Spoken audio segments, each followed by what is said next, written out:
आपला जीवनमा ज्ञाननं कितलं महत्त्वाचं आहे भाऊसाने.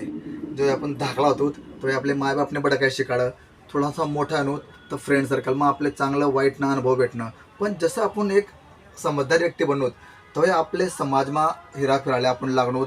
तो आपल्या माहिती पडणं की आई गोष्ट वाईट शे, आई गोष्ट चांगली शे, आई गोष्टीला आपल्या ॲक्सेप्ट करणं हे आई गोष्टीला छोडी देणे शे. आणि सर्वात प्लस पॉईंट आपल्या ज्यावेळी वाडावडीस येतस आपला आजी आजोबा पंजोबा आपला घरामध्ये मोठा व्यक्ती येतस त्याच्याकडनं आपल्या ज्या ज्या ज्ञानना गोष्टी भेटतात ना त्या ज्ञानना गोष्टी सर आपण त्या गोष्टीला ग्रहण करायचं. आज आपण समाजमा कोणी कोटे कोटशे कोणी मोठी पोजवरशे कोणी काय करा नाही कोणी म्हणजे या गोष्टी आपल्या जीवनमा भलता काम पडतेच भाऊसानी. म्हणून ज्ञान भंडार आपला पण राहणं भलता करत नसे.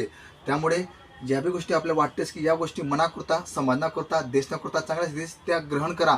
आणि वाटणं की आई गोष्ट मी दुसऱ्याला देऊ शकस का बं एक आणि एक दोन नाही होतीस भाऊसानी, एक आणि एक 11 होतीस. म्हणून ज्ञान देवाना प्रयत्न करा कारण तुम्ही एक ज्ञाननी गोष्ट समोरच्या व्यक्तीला जीवनमा भलतं मोठं परिवर्तन लावू शकस.